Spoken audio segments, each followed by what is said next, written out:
Arizona, Colorado, Indiana, Michigan, New Jersey, Tennessee, and Virginia. Listen up. WynnBET is now live in all these states, and the excitement of Wynn Las Vegas has finally landed in online sports betting and casino play. From boosted parlays to live in-game offs on every major sport, WynnBET gives you the tools to win. Sign up today for your risk-free $1,000 sports bet. Download the WynnBET app now or visit wynnbet.com to start winning. You're listening to Building the Broncos with Nick Kendell and Carl Dumler, Broncos country's leading draft and scouting analysts. Get on over to milehighhuddle.com to sound off on all things Broncos. All we guys see, what is it, 7 check marks here now? 6 check marks? Who knows? It is Tuesday night. It is 6:01 p.m. Mountain Time, God's time, as I like to say. And it is November 23rd, Tuesday night, which means it is time for an episode of Building the Broncos. I am your host, Nick Kendell, and joined by, as always, my co-host and good friend. Man, we've been doing this for a long time, Carl, since the 2017 draft, going way back. Carl Dumler. How you doing, Carl? Welcome in. I'm good, man. Just getting ready for all the Thanksgiving festivities. Getting out there with family, good food. We're not doing turkey this year. What? Okay. First year of no turkey. Now I'm upset. Why not? Now you have to talk me off the ledge. So my sister is hosting this year, and she hates turkey. So she said, I get to pick what the meal is, even though she's not doing the cooking. And so she picked. I know. It's whatever. It's what's happening. So we're doing a fish fry instead. Okay. That's weird. But I'm okay for it. You know, I'm not going to yuck on your yums. What kind of fish? I guess that's a. So there's going to be lobster. My dad got some kind of like giant shrimp. Man, what else is there? I think there's some catfish in there. Okay. I can't remember. There's about 4 or 5 different things that are supposed to be in the mixture. Yeah. Okay. Well, that'll be good. Yeah. My dad is deathly allergic to shrimp, so I did not have much seafood growing up, but I enjoy it. I especially enjoy it when I catch it and cook it myself. That's my favorite. But I'm a big turkey guy. I love the dark meat on the turkey, and sorry to you vegetarians out there. I know Scott's in the background. It's rock on. But the sides are the best too, right? Green bean casserole, mac and cheese, mashed potatoes, stuffing. Oh my God. I'm so excited. Sorry guys. We got to get this in football here. I'm starting to, my mouth is watering now. I'm like, about it. Listen up, Broncos country. TickPick should be your first choice to buy football tickets because they save fans money by never charging any service fees ever. TickPick is the exclusive ticketing partner for the Huddle Up podcast and the Blue Wire Network. Denver Broncos football is finally back, and there's no need to exhaust yourself searching all over the internet to find Broncos tickets anymore. Because TickPick, that's TickPick, is the original no-fee ticket site and the only one you'll ever need as your go-to for all NFL tickets. TickPick got rid of all those awful service fees that the other ticket sites charge, which lets them guarantee the best prices on all of their NFL tickets. Don't believe it? If you can find better prices for the same seats on another ticket site, TickPick will give you 110% of the difference in the purchase price. That's right, guys. When we were searching for tickets for the MHH meet and greet for Week 3 at home, Broncos versus Jets, TickPick had us locked down. So visit tickpick.com/huddle today and use the promo code HUDDLE to save $10 on your first order of Broncos tickets. But let's get to Max Powers here with the 2 pounds right out of the gate. First comment that I see here. Thank you so much, Max, saying no way the Broncos hire Jason Garrett after he's fired. By God, I know that it was Benjamin Albright that originally put that name out there, and a lot of people get upset about like Dan Quinn or some of these other names. I got viscerally angry hearing about Jason Garrett because there's no innovation. I mean, he's a step down from Pat Shurmur, right? Like that's how bad he is as an offensive coordinator there. They've invested really heavily in the offensive line. They have weapons galore. They have the 8th overall pick at quarterback, and that offense has just gotten bad under Jason Garrett. So, fire me, fire everyone, fire the organization into the sun. If they hire Jason Garrett to be their head coach, I'd be very upset. There's a lot of things that can upset me. But that's number one. It's one of those things when you look at his time with the Cowboys and Tony Romo, I think he's probably one of the more underrated quarterbacks that have played. He did a lot of things to make that offense go. I mean, him running around, I remember there was a game against the Broncos. I think he made maybe 5 or 6 Bronco players miss. And then he makes a giant throw down the field. And every single Bronco player, I'm like, oh, yeah, play. Oh, no, we missed again. I mean, he made chicken out of you-know-what. And Jason Garrett, like I said, average at best play caller, if that. I mean, it's pretty boring. You pretty much know exactly what's going to happen on every single play. And he just does not maximize the talent that you have on the field. So, yes, really hoping the Broncos do not go this kind of direction. I know he does have connections to George Paton. So I don't think this is out of the realm of reality, but really hoping that's not where he goes. Yeah, same here. Garrett's joining us now. Thank you very much, Garrett. I feel like I recognize you, Garrett, but either way, welcome in and share your sentiments here. Happy Thanksgiving week, you guys. Happy Thanksgiving week to everybody in here. Hopefully that some of you guys have some time to take off, relax a little bit. You have your Christmas shopping already, ducks in a row, and you can enjoy some good food with friends and family. So I hope that you guys can all have that this year. We also have Andrew Lamp coming in here. Andrew Lamp, evening, everyone. Good to see you, Andrew. It's always great to see you joining us. That's a name I definitely recognize. So great to see you. And we can keep it going here. I know that we had a comment here. Somebody made me laugh. It was somebody asking if I was jealous. Oh, here we go. EDJ, damn, Nick, you jealous of Chad and Zach? Damn right I am. It needs to be about me. This is the classic narcissist situation here. I don't know if you guys see It's Always Sunny in Philadelphia, but like Dennis Reynolds right here. I'm a 5-star man. Bleep it, like nah. But that's just get the comments in there. Oops, sorry about that, Scott. You can take that one. Andrew, this better be okay. I'm afraid to see what it says. When Iowa loses to Nebraska, all right, you might get your blood pressure up. I see that Iowa is 3.5-point dogs to the 3 or 4 win Nebraska team, which probably speaks to how bad Iowa's offense has been. And thank you very much for the stars, Andrew. Again, coming back in with the stars. My blood pressure will be up. Hopefully, I will be so like hypnotic. I don't know if that's the word, just in like kind of comatose from the Thanksgiving meal still, where I'll just be like, it's the end of Dodgeball where he's just like fat and sitting on the couch, just like, whatever, Chuck Norris, that'll hopefully be me yelling at Scott Frost, or more likely the Iowa's offensive coordinator. But let's keep it going here. We got some more people coming in. Steve, good evening, all. Good to see you. Malcolm Brown, always saying hello from Homer, Alaska.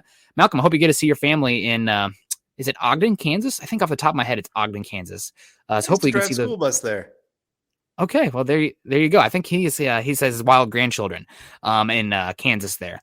He has Michael Ronquillo coming in too. Good evening, Scott from Broncos for Breakfast. You better say hello to us too. Steve said hello, but Steve probably coming to the stars here. So good evening to you, Steve. It's awesome to see you in here. Mike S is in the house too. Happy Thanksgiving, Carl and Nick. That's awesome to see you, man. Colin Woods in the house. Yeah, Tony Romo is just a cool guy. Pride of he's probably the best quarterback ever out of Eastern Illinois University, right? Probably number 1. Jimmy Garoppolo is the other guy, right? Jimmy G. He's playing great, man. Maybe that's the Broncos quarterback next year. We got Big E Bronco also saying Bella says hi and go Broncos. Bella is Big E Broncos. I want to say it was a French bulldog. Off the top of my head, I cannot remember exactly what type of dog it is, but awesome to see. Mark saying he loves Nick. So see, that's what it's about. That's what we need here. Greg Smith saying that he nodded off this morning. That's why we got on iTunes, Greg. You can always go back and check it out after the fact. I listened to it 4 times. Just why not? Get all the ads in, pump up those ad numbers. That's great. Man, I'm upset about this one. I don't like turkey either. Go ahead. I want to know, what is an Asian Thanksgiving? Like what all does that entail food-wise? Is that the duck? I'm just always thinking of the movie A Christmas Story or whatever it is. Oh, the goose. They go out to, it's smiling at me. I love that show too much. And my dad is a hardcore like Christmas psychopath. Like I think I'm probably named Nicholas after St. Nicholas. Let's be real. But that scene where they chop off the goose's head, they did not tell the actress that was the mom that they were going to do that. So like her reaction where she screams and like covers her mouth, that was authentic. They actually like scared the beep out of her. Gabe's coming in here saying, evening, gentlemen. Good to see you. We got Paul in the house. Hi, Carl and Nick. Happy Thanksgiving to you. That's awesome. Happy Thanksgiving to you. JJ in the house also. Hey, Nick and Carl. Good to see you. And let's get it going here. We do have a comment here, and I'll let Scott work with the stars here. We got 1,000 stars coming in from Andrew just recently. We got more stars coming in from Miguel saying, sup, fellas. Should we even resign anyone else? Bryce, Alexander Johnson, and Josie Jewell are a liability, don't you think? Man, Miguel, you are leading right into our topic of conversation here. Carl texted me last night at yesterday morning at 6 a.m. I don't remember. It was early. Saying I know what I want to do. What should Paton do next? So here we are, Carl, your topic. And thank you so much for the stars, Miguel. And just, what a great leadoff hitter here for us, getting us to our main topic today. So thank you, Miguel. Happy Thanksgiving to you. Carl, what do you think? Is George Paton done with the guys who are already currently on the roster as far as re-signing them before free agency kicks off? I don't think he's done. I think he's showing this is something that he prides himself on being able to do. He's aggressive in trying to get contracts done, so he has less to do during the offseason, can probably focus more on draft, and probably the quarterback position is going to be a little bit of a priority this offseason. And so he'd like to take care of some issues now if he can. And it's nice. I think it's also good for the players to see that, hey, we want you around. It not only encourages them this season, but encourages them, hey, this team wants me. We've already had some players mention that players are feeling a lot more wanted here than ever before. John Elway, I mean, I appreciate all that he did, and obviously put together that great defense, and got Peyton Manning here. There's a lot of great things. But one thing he did was he angered a lot of players with how he handled contract negotiations. And he always kind of talked about, I respect players. I won't offer them a contract unless I'm really willing to give them one. I'm not going to disrespect them that way.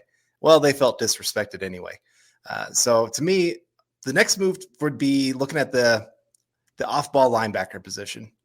Yeah. Now, I know it's tough because you don't know who your defensive coordinator is going to be next year, but I still think you can look at a guy like Josie Jewell. I think he can fit in the 3-4 or 4-3. Maybe he doesn't quite have the speed for that off-ball linebacker in the 4-3, where he's got to cover a little more space. But I think he's been more athletic than people realize, or at least more instinctual than people realize. And I really think he's been one of those heart of the defense, smartest guy on the field, getting everybody lined up. You saw how much they've struggled since he went down, of just getting everybody going to the right place. That has been a big deal, losing him. And so that's my next guy that I'm signing. It won't be a big contract. He's not going to require huge money. He's coming off an injury. He's at a devalued position. But I just think he would be a player that you'd bring back and you would feel like this is a quality signing for the team. Stability, I think, is the big one there. You get some stability, bringing that guy in. Stability also. Andrew Baker always supporting us, and we appreciate the heck out of you, Andrew. Andrew says, hey, Nick and Carl and Scott, if he's in the background, he's rocking the background. With our Chiefs game push to primetime, please win that game or at least put up a fight. # Mile High Huddle for life. Man, that would be, it would really be a kind of, what's the word I'm looking for? Not a great send off, but that's definitely the wrong word. But like, if the Broncos lose these next two games and they get embarrassed Sunday Night Football, do you think that that's Vic Fangio's last game? Vic Fangio, historically, I mean, the two high safety defense has been an issue for Patrick Mahomes this season, and Vic Fangio, I think, has been the head of solving this Patrick Mahomes Rubik's Cube, so to speak. Mm-hmm. Not that the Chiefs are, their offense is starting to catch back up, but I think that the days of the Chiefs, being this incredible air yards per attempt down the field stuff is kind of coming to a close. They're going to have to figure out how to attack different ways and be a little bit more patient with that, because the too high shell is really working pretty well to stifle the Chiefs vertically. So I think Vic Fangio deserves some credit for that. But if the Broncos go into Arrowhead Sunday Night Football and get embarrassed, riding would probably be a 3-game losing streak. Let's just say, I mean, who knows with the Chargers game, but let's just say it's a 3-game losing streak in this scenario. Is he gone? Is he done? I mean, it doesn't seem like Peyton wants to fire him in season, but like that would be rough. Yeah. If you get embarrassed on national TV in front of everyone when you're the only game on, that would be a pretty tough one. If you lose by 30 in that one and you lose by 20 or more against the Chargers, after you just got embarrassed by the Eagles. I think you have to have that conversation that there's got to be something done. Yep. You at least have to have a talk with them and say, this is not okay. This is not what our fans sign up for. We're going to lose people in the seats. And that's money that goes to the actual team. There's certain things that get pooled in together to the whole entire NFL, but like that merch that's bought at the stadium, that's important for that NFL team. And the Broncos need all the cash they can get after they just dropped $94 million in contracts this last week and last week. That. So they need some money coming back in. And so I think there would be a conversation if they really got blown out in these next 2 games.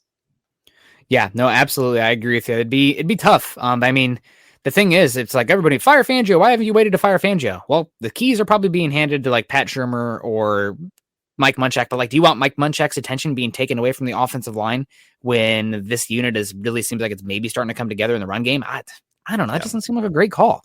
But it does feel like, especially if they lose those first 2 games coming out of the bye, we are just delaying the inevitable. So I don't know.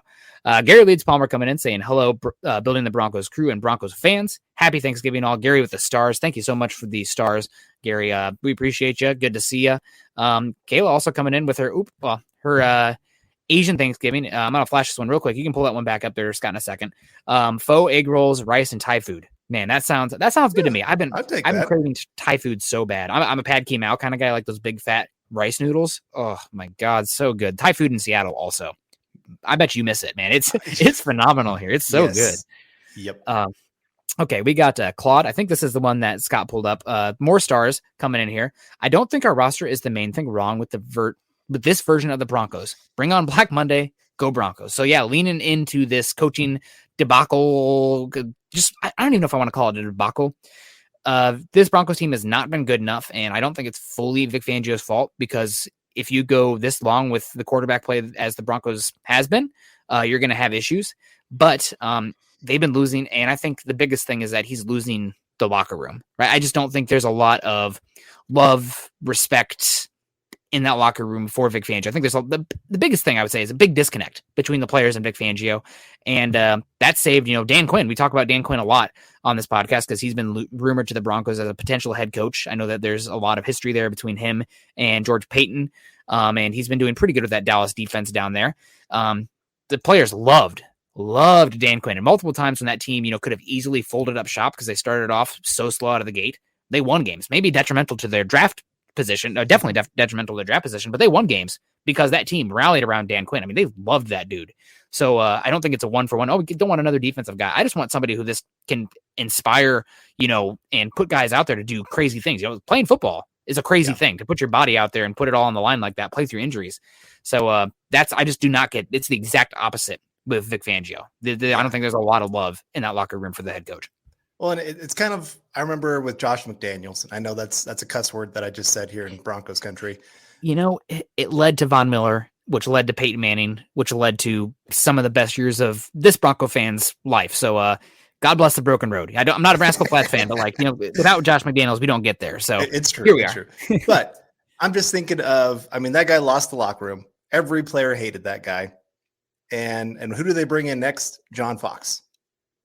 Now, John Fox is not the, most inspiring coach out there, but he at least helped to kind of mellow things out, get players back into the idea of, hey, let's play again. Just kind of calmed the whole thing down. Yeah. And so for that next coach, I think there's got to be something of that, of looking for a guy that can really, like you said, unite the locker room, can bring players back together, can be a player's coach. And I know a lot of people want that offensive-minded guy for the offense, but the reality is, I don't think you always want your head coach having to really focus on one side of the ball. It's what people have accused Vic Fangio of doing, of not caring about the offense and only doing things with the defense. Yeah. Well, you bring in an offensive-minded guy, that's what you're asking him to do. And I understand it's to help the quarterback and all those kind of things, but to have that guy that can actually kind of connect with everybody on the team, coaches, players, front office, and just kind of bring all of that together, that's what you love to see. Yeah, absolutely. We got AJ Zillinger coming in here with a question for you, Carl. I'll tee this up to you. Carl, are you from Hoxie? Yeah, go ahead. Yeah, AJ coming in saying, Carl, you from Hoxie? Yeah. Not that I'm trying to point out your location, but if so, that's crazy. I live very close to Hoxie. I just saw the t-shirt. Oh yeah, I guess I am wearing my Hoxie wrestling. They're pretty good at wrestling. I think they won state. You know who else is good at wrestling?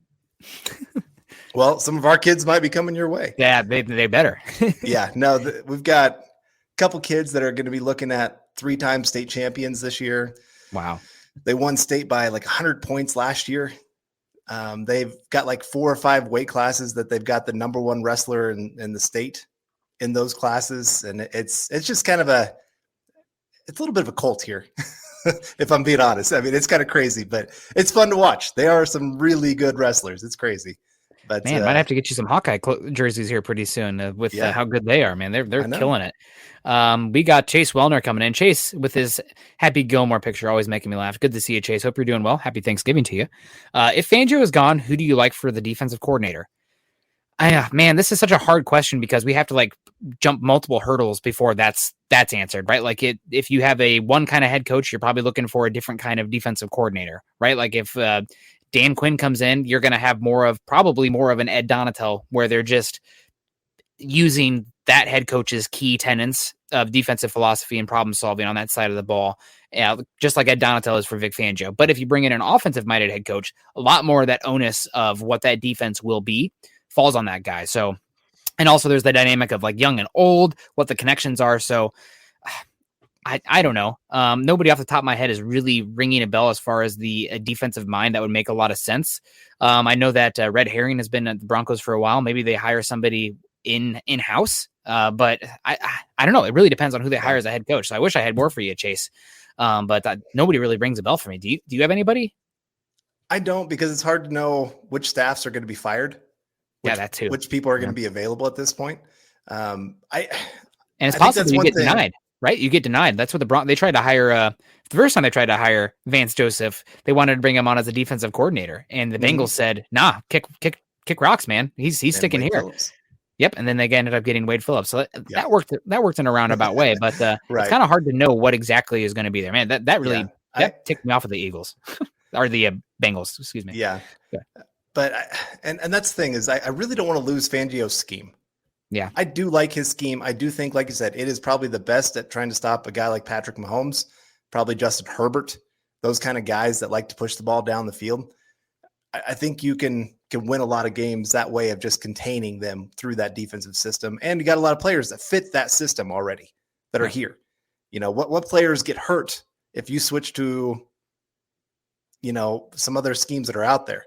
But I mean, you're losing so much on the defensive side of the ball this upcoming offseason that I think the turnover could be pretty quick, right? That's like true. Who really would be out of a gig that doesn't fit, 3-4, 4-3, or, the coverage is honestly is more of an interesting question to me than 3-4, 4-3 as archaic as I think that is becoming. But like somebody like Von Miller, he's gone. Maybe Malik Reed, but like Malik Reed looks like he should be just a substitutional pass rusher anyway. So that one doesn't really bother me.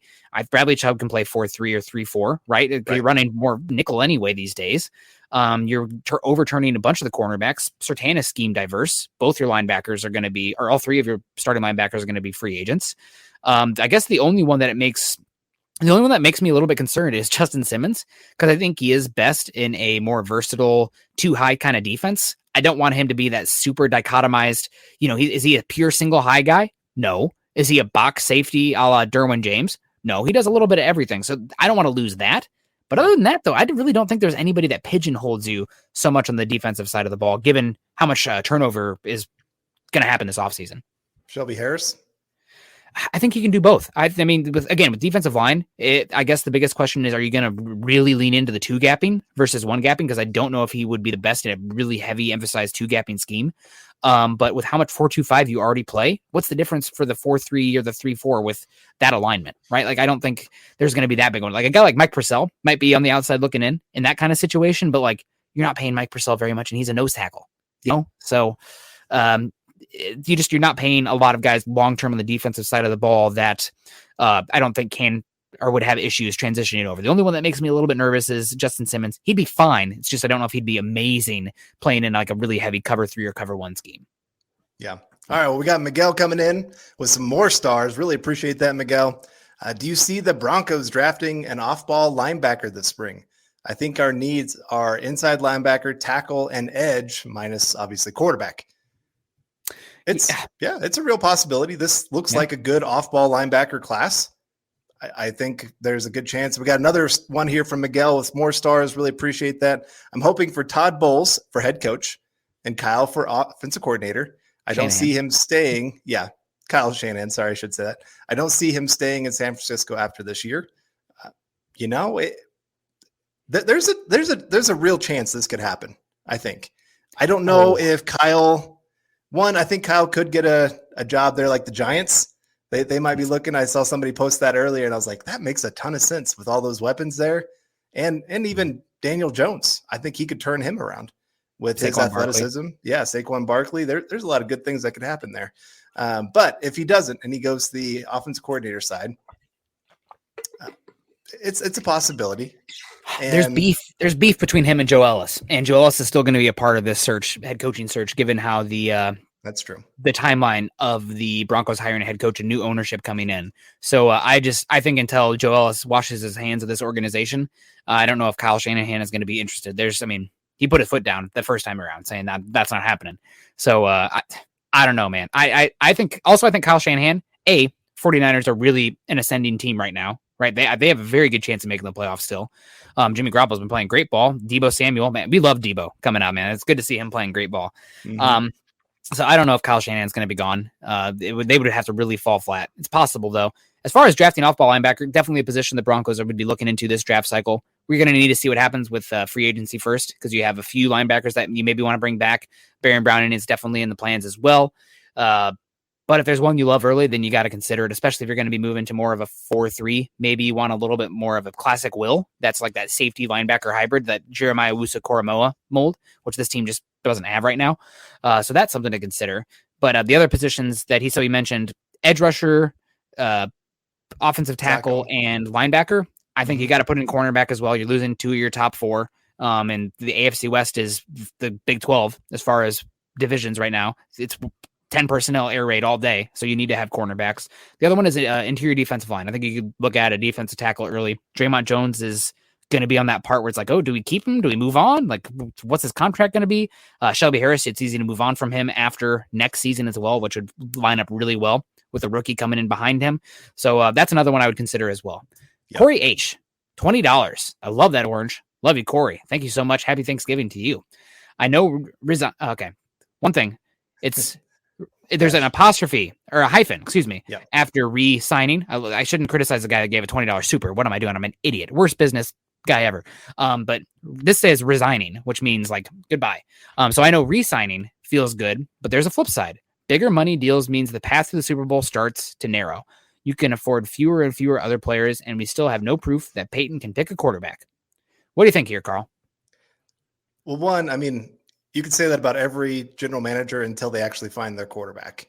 And it is a lot of the luck of the draw.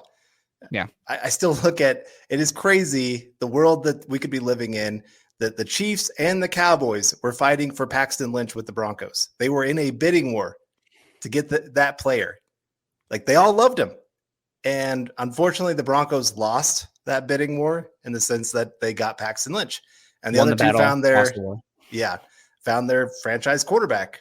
And so sometimes you just got to get a little bit lucky, especially when it comes to that quarterback position. And you're right.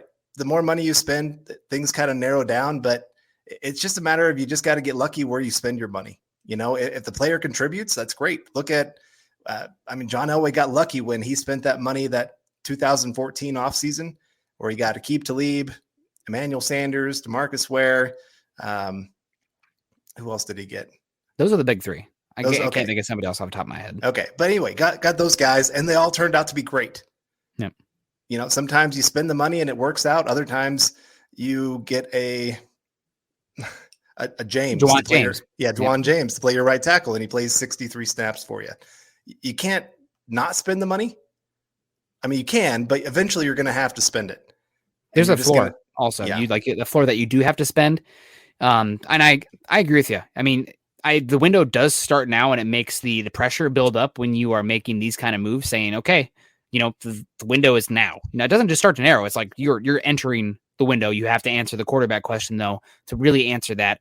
That being said, you know, I think this is signing these wide receivers is a win-win-win.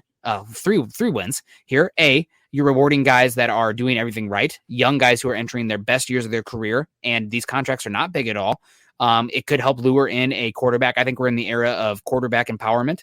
So hopefully these quarterbacks can kind of dictate where they want to go. And I mean, Jerry Jeudy, Cortland Sutton, Tim Patrick, it's kind of hard to think of a better wide receiver trio than that.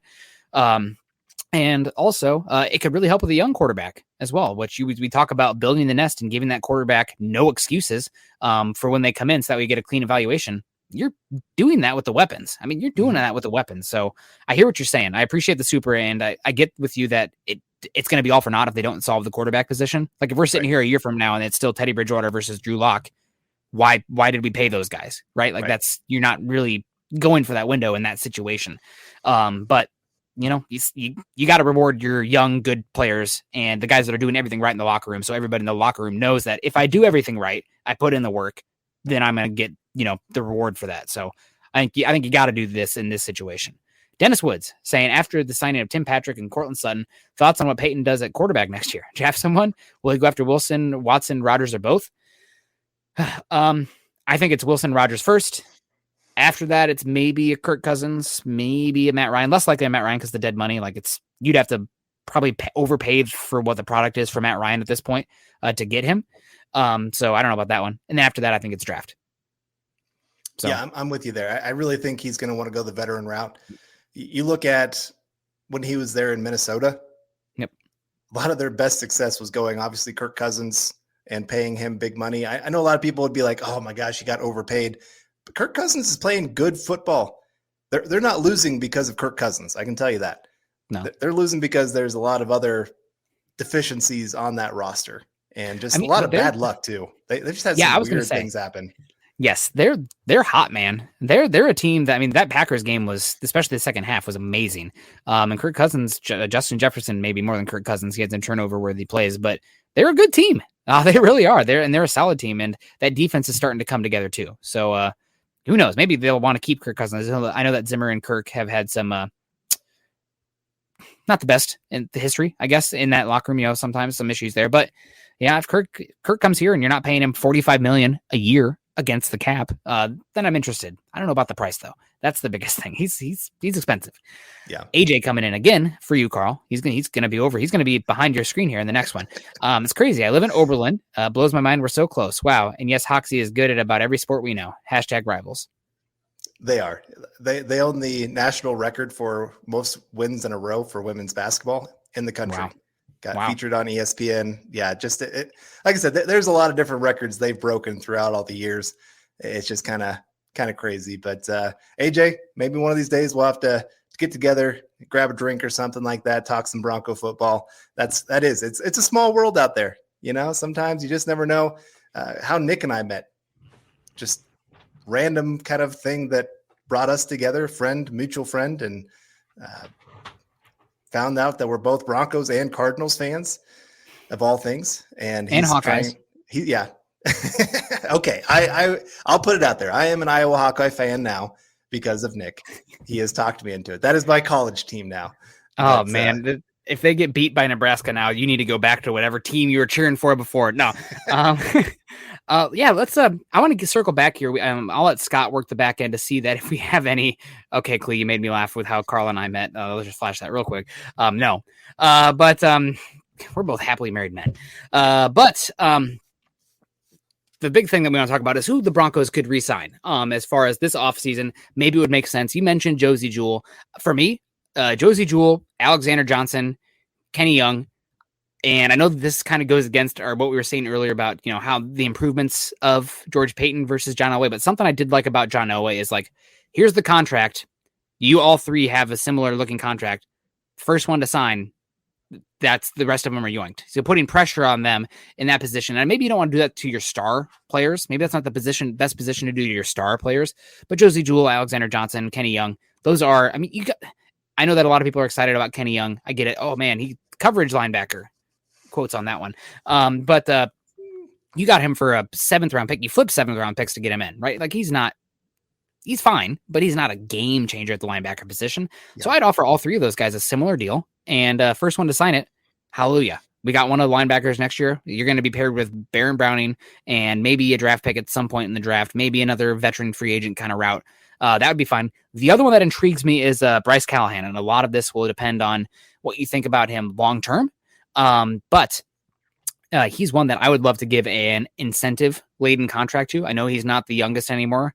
I know that he's had a lot of injuries, but when he plays, he's really healthy. And if I can get 10 good games out of him, knowing that's like what the contract looks like as well, like 10 games, I think maybe you bring that in and sign him to that just to get that player back in there and have less overturn on that back end of the roster, because that can cause a real issue. And the cornerback depth next year, if you're losing Callahan and Fuller, who knows about Ojemudia? Darby's been only okay.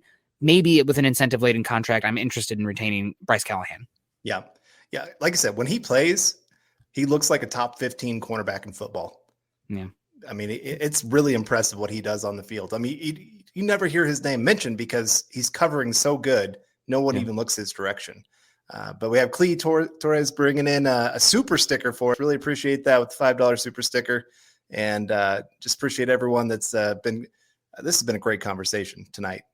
Really loving all of this talk. But yeah, there's some players out there that I really like. Weatherly, would you want to re-sign him? He's one of those guys, and Clee's super sticker was a pair working out. I think it was maybe a reference to his earlier comment, how we met. But either way, Weatherly is one that I'm interested in as far as I probably let him hit free agency. And if somebody signs him to a contract in the second cycle, right now, he's not going to go first cycle unless, somebody offers him vet min. He's like, I want to go play for this team, sign there no matter what. Then maybe he signs the first cycle. But I'm more interested in what he can bring third cycle.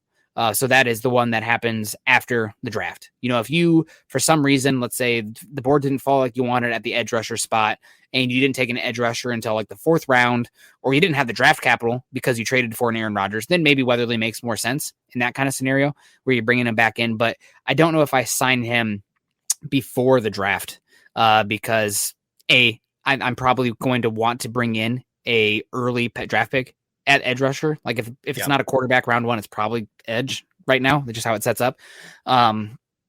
And you want to have that flexibility, and Weatherly shouldn't deter you from doing that, but like you might have that dead cap and guaranteed money for him where you just move on from him anyway. That's not the best. That's not the practice I would do. So Weatherly would be fine. I don't think he's one I'm bending over backwards to retain. The other one here is Kareem Jackson, maybe. Older. Is Caden Stearns somebody that you want in that back end of the defense more consistently, as opposed to, I really love him in that nickel slot hybrid role. I mean, he's so explosive. He moves like a cornerback, and he's been most effective there, snap to snap. Do I maybe just a really cheap 1-year deal for Kareem Jackson too? I'm talking cheap, but I guess this all depends on your thoughts of Jamar Johnson and what he can bring to the roster as well. I mean, you drafted 2 safeties with the idea that one of them is going to be a starter. The other one's going to be a significant backup / special team / get 30% snaps on defense kind of thing.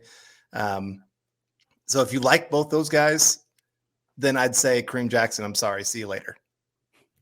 Go get yourself a 6th, 7th round safety that you can bring in and start trying to bring up, or an undrafted guy that you can sit there and say, hey, you got a real chance to make this roster.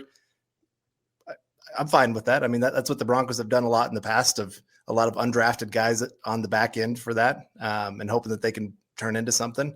Hasn't always worked out great for them, but it's at least something. It depends on the contract for Kareem. Like I said, if it's like what it was this year, real cheap, prove it kind of deal, I'm good with it, because he's a good leader on the team. He's a good voice in the locker room. He does make some nice plays, especially in the run game. Misses a few tackles that I don't like because he's trying to make the big hit more than be sound in what he's doing on the field. And you can tell that he is reaching that wall that he's starting to fall off in his athletic ability on the field. Yeah. But he's still a decent player. I mean, I'd put him out as a C-level player on the field for you. And that's not bad. You need some of those. Yeah, depth is important there. Again, just one that I'm not sure. I mean, the Broncos were fine moving on from him this offseason, right? They cut him. They said, okay, if you can find something better than what we're offering you, good luck. And he came back. So obviously didn't find something specific there. The other one that kind of maybe interests me here, and I wanted to hear what you have to think. I think it's way too early to talk about this kind of guy. But Dalton Risner.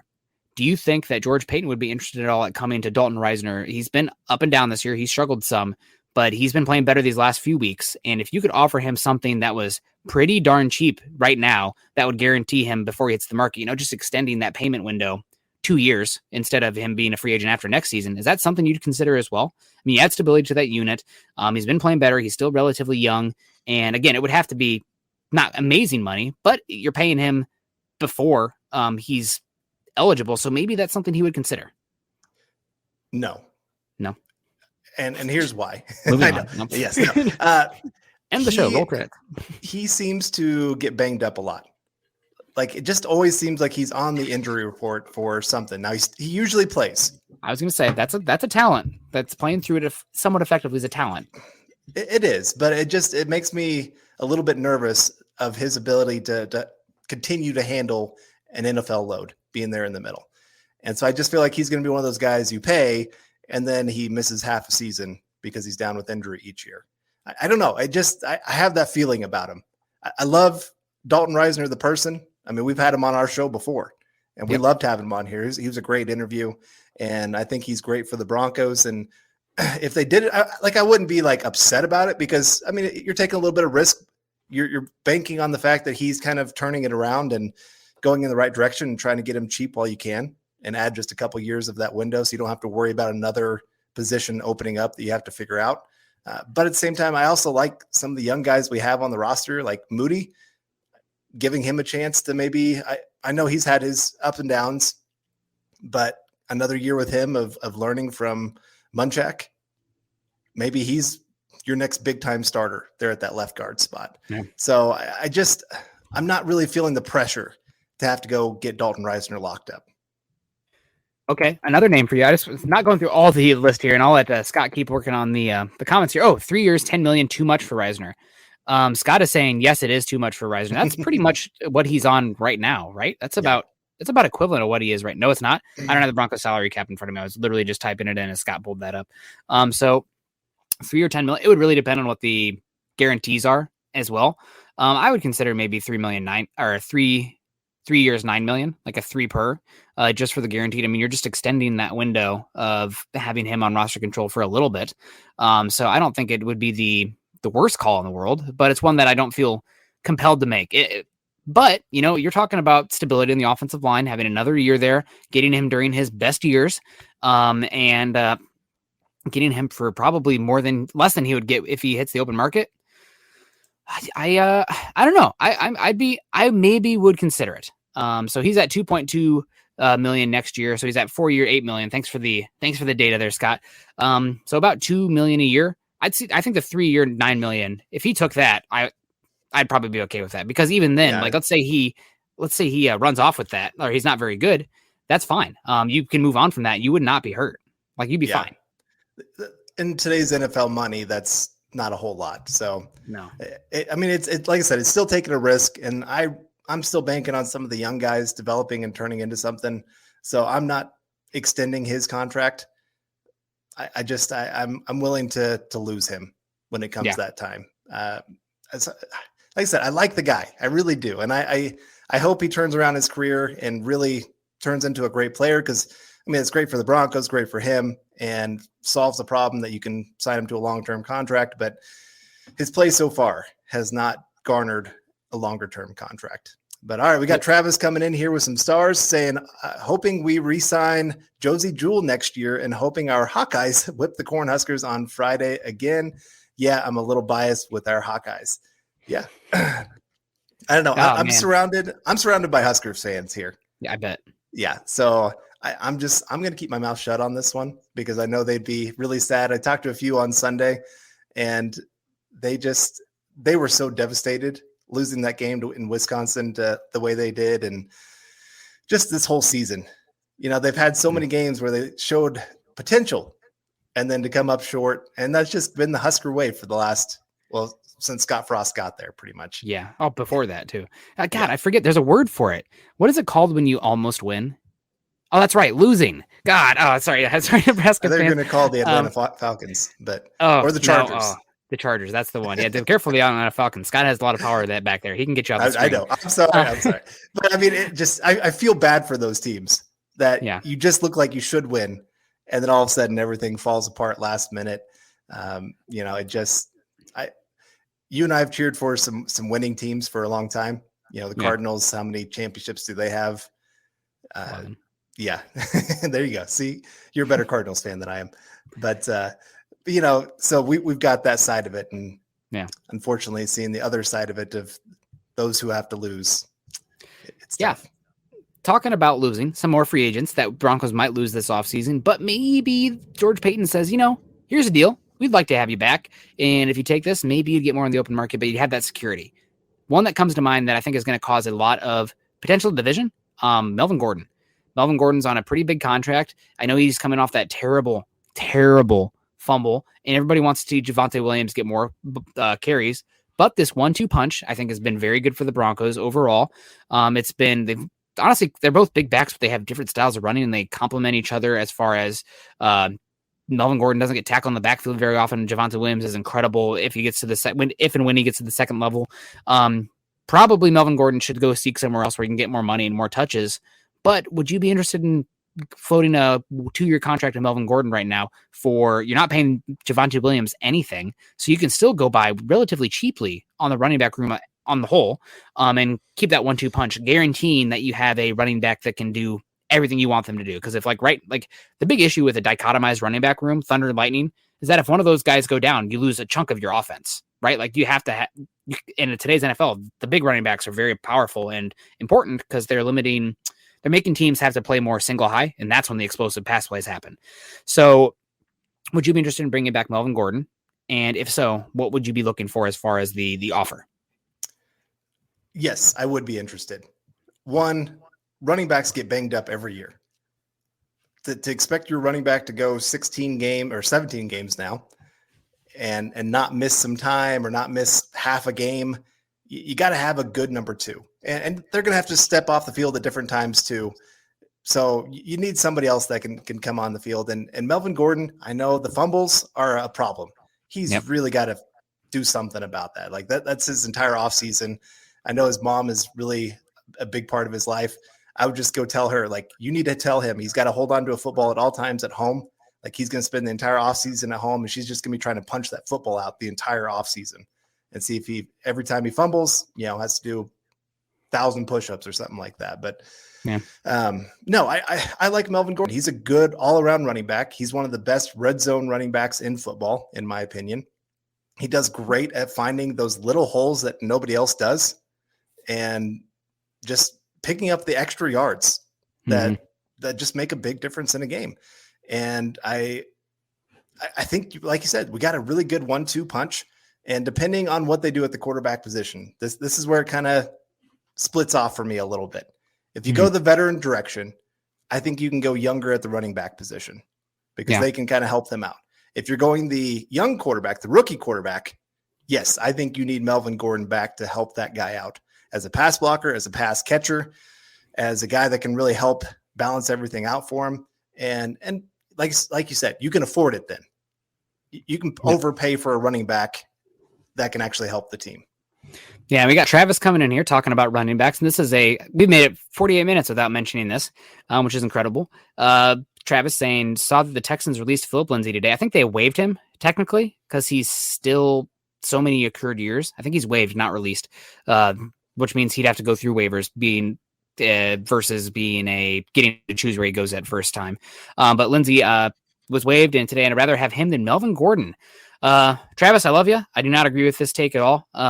Lindsay is averaging less than 3 yards a carry this year. And I preach it. Offensive line is what dictates run game. So it's more of an indictment on the Texans run game or offensive line than it is on Philip Lindsay, but Lindsay is just too limited. He's too limited in so many facets that make him not super valuable. He's not going to be a starting running back for a team, especially with the league right now. They're really trending towards the bigger running backs, the 6-foot guys, 6'1", 220, 230, because if you play a light box and you sit there in 2 deep safety looks, they're going to kill you. And until you pivot, and they will continue to do that. I mean, the Patriots are doing that amazingly this year with their run game. And as soon as I don't know how McDaniels does it, but as soon as it's a cover 1 or cover 3 look, it's a play action, and Mac Jones has all this ample room to throw guys open. It's amazing.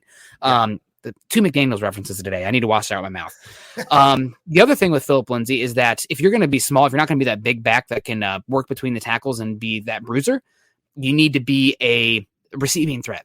You need to be somebody who can be flexed out and be a viable receiver against linebackers. He's not. He just simply is not. So that's an issue. And then on top of all that, you're talking about a guy now, doesn't fit one niche, doesn't fit another niche. He also brings nothing in terms of special teams value, which you have to have if you're going to be a running back 3 on a roster. So, and Lindsay's a great story, and thank God for that, because he made some of these very tough Broncos years at least a little bit more palatable, because he was fun to follow during those seasons. But as far as an NFL running back, man, he's not for me. He's and that hurts to say, and God bless him. He's beaten a lot of odds so far, so maybe he'll beat this one too, but not for me. All right, we got Dennis Woods adding to the conversation with a super chat. Appreciate that. It says, if Gordon goes, is Boone good enough to be the number 2? We don't know. I think that's part of the problem here. He's been so limited in his opportunities in the NFL. Now he's flashed when he's had those opportunities, so I think he could be. Yeah. And the nice thing is he is a nice special teams player, but I still think you got to add another running back to this group. I don't think you'd feel very comfortable with Boone just outright handing him the number 2 spot at the running back depth chart. Yeah, I agree with you. And for paying running backs like long-term big money deals like that almost never works. But if you're paying him like 2 years, let's say $5 million per in that last season is essentially just an option here, right? You can set up the contract that way, and who knows if he doesn't take it, then sayonara, whatever. But that kind of situation, I would at least be interested in that, because that really is a big identity of this team. And it's also maybe something that could help help a young rookie quarterback or lure in a veteran quarterback that might pick Denver over another spot. So we'll see. Boone is good enough as the number 2. They would probably draft a running back in the middle rounds again, which I don't love, but again, to push Boone in that spot. And they would probably lean more towards the Vikings method of they have Dalvin Cook, who gets a lion's share of the carries. And they also have Alex Madison. Is that the name of their backup running back? Boise State a couple years ago. I think it's Alex Madison, who's pretty darn good in his own right. But that's probably more of the split there. And in that situation, Boone is probably good enough, but you are playing with a little bit of fire there because he's still pretty much an unknown. All right, we got In the Shop with Willie coming in with the super chat. Apparently, I got a super to get a freaking hey. Hey, Willie. Hey, Willie. Happy Thanksgiving, Willie. While you're here, I hope you're doing better. I know that you're dealing with the sick little bug last time that we saw you. So, yeah, Saturday night or Tuesday night. But it's good to see. I see in the comments, we're vibing out here. We're trying to have fun, and we appreciate you hanging out with us tonight. The last guy I want to get into, Travis, coming in saying, you make good points, Nick. I've lost faith in Melvin Gordon. The fumbles are terrible. Yeah, fumbles are unforgivable. That's something that just drives me nuts. Yep. Yeah. Colin's saying if it was up to Nick, we wouldn't have running backs and inside linebackers except Jewel. Now you're starting to get it. This guy get all defensive backs and safeties, no running backs. They have a place. I just said that I would like to sign Melvin Gordon back, and we talked about these other guys, but you don't want to overpay for positions like that. So Colin, I appreciate the laugh there. Last one I want to get to though, Carl, and this one I think it's interesting, and I'm curious what you have to say. Bobby Massey, right tackle. He hasn't been incredible for the Broncos at right tackle, but he's been pretty solid there. There's been some games where I thought he's been maybe the best offensive lineman they've had. He's 32 years old. It sounds like his family is pretty well established in Denver as well. You talk about maybe getting somebody who could get a pretty good bargain, a hometown discount even. I mean, literally a hometown discount on this one. Bobby Massey, is this one that interests you at all either? And it's not going to be a big contract, maybe, 2 years kind of thing, but that's when I maybe would float something out there to his agent saying like, hey, you've enjoyed your time here. You've been pretty good. What do you say? 2 years, $8 million. Yeah. Does that interest you at all? Very much so. Right now, the big thing for me is, excuse me, did I say not 8 million? That's way too much. Maybe like 5 million. Are you talking like 5 per year? Or No, 5 total. Okay. I'm interested in it. This draft has some good offensive tackles, but depending on what they do with quarterback, if they trade a lot of their higher draft capital to go get a quarterback, well, you got to still solve that right tackle spot. And I'm not going to trust a 3rd round and beyond right tackle to protect my new franchise quarterback that I just put all of my eggs in that basket. Yeah. Massey is a decent veteran. Like you said, he's not going to be a Tristan Wirfs kind of thing on your field. Although he had a really bad holding call the other day, but But no, he's not going to be that. But like you said, he's going to be solid enough, especially with a veteran back there to do some good things. Even with a rookie, he's good enough to hold up for you until you can get that position solved down the road. I just want to eliminate as many problems before the draft as possible. So then you're going into the draft not saying we have to solve this problem. That's always the big thing. You don't want to be desperate when you get to the draft. That's how you draft a Paxton Lynch. Yeah. And on the other side of that, just to build off this point, this also means that if you can fill up these holes before the draft and even before free agency, maybe it means that you don't need every single one of these draft picks. Maybe it means that you're feeling pretty good about what the roster looks like for 2022, and you can be a little bit more flexible and aggressive with, sending off a couple picks for an Aaron Rodgers or a Russell Wilson, right? Because then you're not banking on a second rounder right tackle having to step in and be great for whoever's under behind center. So that's something that would intrigue me. So I don't know. Fill as many. Just in general, it's good practice to fill as many holes as you can before the draft, so that way you can go at it holistically and let the board dictate where you want to go. Otherwise, you're pigeonholed into taking Garrett Bowles, and you hope to God that he falls to you at 20, which is just not good practice. But it worked. I guess it kind of worked out for them. But we'll see. Last one I want to get into here. We're going to get out of here pretty soon. I saw somebody mention the Broncos using Colin Cowherd said that the Broncos should draft Tyler Linderbaum, center from Iowa, to play and help bolster this offensive line and get better there. I'm not a big fan of using a top 15 pick on the interior offensive line. Now, some guys are worth it, but I want somebody that has some tackle guard flexibility because tackles are that much more valuable. The big thing about Tyler Linderbaum is that he is extremely valuable in an outside zone defense, in an outside zone offense. If you're running an offense that asks your interior offensive lineman to climb to the second level or work horizontally and then climb to get linebackers or even like nickel players, Tyler Linderbaum is one of the best in the last decade. If you're going to be running a lot of inside zone and a lot of power concepts, I don't know if he's worth a top 20 pick because he's smaller. He is not the best at handling pure power weight guys at the point of attack and pass protection because he is smaller. So it really comes down to what scheme. Like if Broncos hire Kyle Shanahan, giddy up, man. Tyler Linderbaum would be incredible in the wide zone with Kyle Shanahan. But he's a very scheme-specific player as far as what he does best. So I think that's an important thing that you're not going to hear from a Colin Cowherd. He's not going to get into that type of scheme detail and player personnel, right? So that's why you come here, right? Yeah, he'd be a great player to add. He's a great player in college football, easily top 3 center in college football right now. And like I said, in the right scheme, go for that. Really solidifies that interior offensive line. Now they've been playing better. So maybe Cushenberry's proven himself, especially over these next 7 games, that's not a position that they really need to look as hard at. But we'll just have to kind of see how the rest of the season plays out. And like I said, what kind of coaching staff do you bring in? What kind of system do you bring in? Then we'll be able to start really working on our boards and figuring out, top 25 players like we always do every year of who fits the Broncos best. Yeah. So we'll get there. We got a little bit of time. Thankfully, the season's not over. Still 5-5. Yeah. A couple big division games here. Sunday night football against the Chiefs. Yes. Maybe Broncos can shock the world, kind of like they did against the Cowboys. Maybe they find that magic again. We'll just have to see. Pat Shurmur's back in the box. I think maybe you saw a little bit of what the world looks like without Pat Shurmur.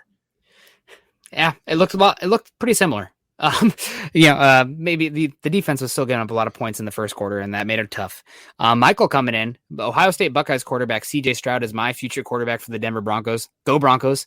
Well, Michael, unfortunately for you and for the rest of Broncos country, that means there's a lot of losses that are on the way for the Broncos. A lot of losses, because if you want CJ Stroud, you either are picking 1 or 2 in the 2023 draft, and that probably means that you earned that pick. Right? Like trading up for that pick. I think I really am curious to see how the future unfolds with this quarterback position, because we saw that the Rams and the Eagles traded up to 1 and 2. 2016 is already over, 6-7 years ago. They traded up for 1 and 2, but there hasn't been much trading up to the very top of the draft for a quarterback in a while. A lot of times those teams picking at the top end up taking that quarterback. Right. So I'm curious to see if you could even have a chance if you didn't earn that, and I emphasis on earn, that number 1 pick to even have a chance at CJ Stroud. And I just for the sake of my sanity and everybody's sanity in here, I really hope the Broncos make a move for a veteran quarterback, because I'm already so exhausted from trying to talk myself into the quarterbacks in this cycle. I'm not feeling it, man. I think there's some fine guys here, but taking them in the first round, every single one of them just leaves me feeling bothered. And especially when you're looking at Bryce Young and CJ Stroud, those guys just look so much better than any of these quarterbacks. So it's rough. It is. It's rough to see. Like I said, if you have to talk yourself into a player, it probably means they're not as good as you would hope. And Gary Leeds Palmer saying, "Wow, one of the best podcasts ever." That's man, that gets me right here. So thank you, Gary. Appreciate that, and always really appreciate seeing you tune in every single week.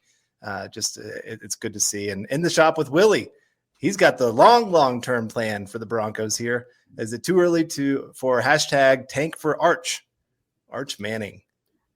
It's we're about 2 years too early from being able to start accumulating that 2026 draft capital. But if you start kicking back now, you can make profits on that investment. There's a little bit of interest every time you trade back. So maybe you can start building up that capital. I think as soon as the 2022 draft is underway, that's when 2025 picks become available. So you can start stockpiling, and we can go get that way. But it's fun to dream. We'll see.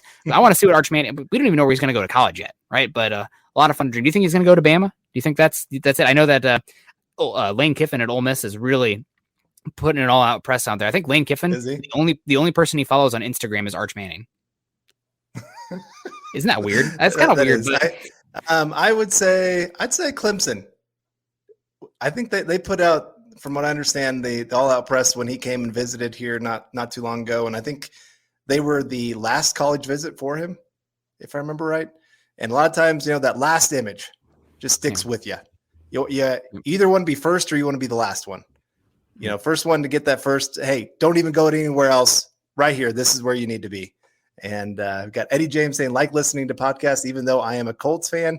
Man, that's great. I'm glad you're tuning in to us. And, the Colts, I'm a little jealous of their coaching staff and what they got there with Frank Reich. And he's looking like a good one. Seems to motivate those guys well.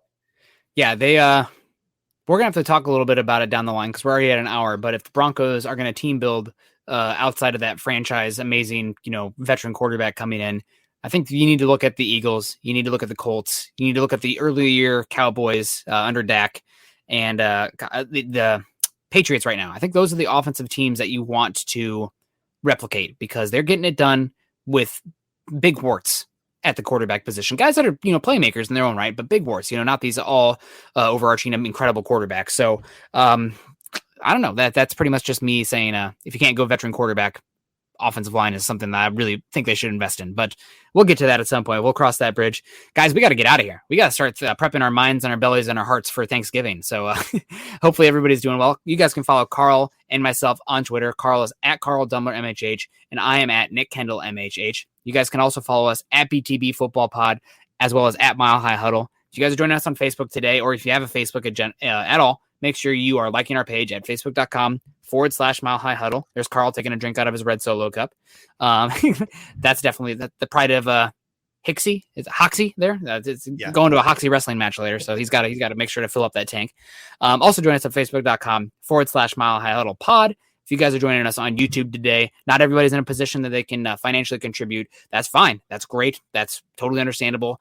But not understandable is if you're not already subscribed to this channel, liking the shows, sharing it, because that's totally free. It takes about 2 seconds, and it does us a heck of a lot of good. And I would be very thankful this Thanksgiving if everybody out here would subscribe and share to this channel, to this show, and we will see you guys again soon. So, Carl, what's the rest of your night looking like? I know you're drinking that red Solo cup. You okay? You got some fun going on? Just needed a drink tonight. Not an adult beverage, I promise you. Okay.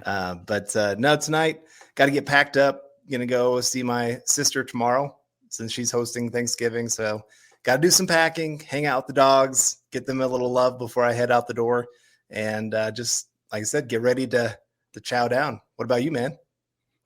Gonna try to figure out what's going on for dinner. One more day of work, and then got a Friendsgiving up here in Seattle, so it'll be good.